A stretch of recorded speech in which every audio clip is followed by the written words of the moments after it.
азыр коомчулукта аябай наразычылык болуп атат. Мына видео камералардагы штрафтардын көпчүлүгү боюнчачы.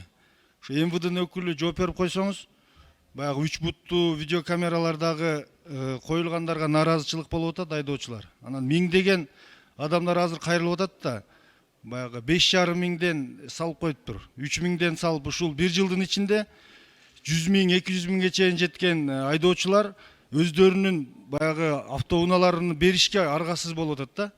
Ушуну азыр ким жооп берет десек, өкмөт деп бизге жеткен маалыматтар боюнча. Ал азыр эми мурунку өкмөт учурунда кабыл алынган болсо бул, ал өкмөт азыр камакта отурат. Мурунку МВД болсо 4-октябрда телефонду өчүрүп кетип калган кечки 5-те элечи. Эми ошондой адамдардын убагында кабыл алынган ушул штрафтарды жалпы айдоочулар запкысын тартыш керекпи деген ойда. Азыр биз мына шариятта да бар, мына процент берүү боюнча 5,5 миңден коюлган штрафтарга 11 миңден алат экенсиздер да.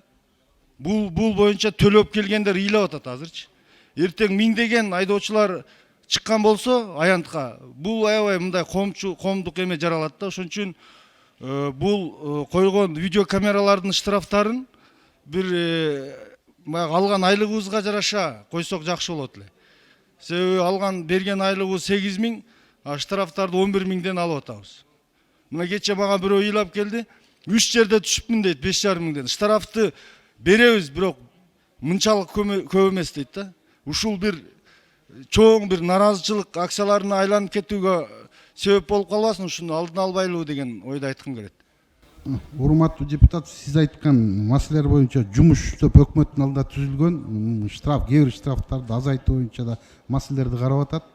Жана видео камераларды азайтуу боюнча каралган жок, анткени көп жол кырсыктарынын саны көп болуп атат да. Бир эсептен ошо кичине токтотуп атат да. Анткени биринчи этап безопасный жана коопсуз шаар боюнчачы, экинчи этап менен дагы кошумча камераларды орнотуу Кыргыз Республикасынын бардык аймактарында каралган да. Анын негизгисинен бул жана байкоо камералары жол эрежесин бузуу эмес, кылмыштын ачышына дагы көп шарттарды түзүп берип атат да. Бүгүнкү күндө камералар керек деп ойлойм. Биздин ички иштер министрлигинин ою. 6 микрофон 10 секунд. Камера керек, бирок ошол штрафтын саны боюнча айтып атабыз. Ал жерде ошо видео камерадан түшкөндөр башка жака кетип атат деген маалымат берип атат. Бизге эмес. Анан бул Кошумча 10 секунд.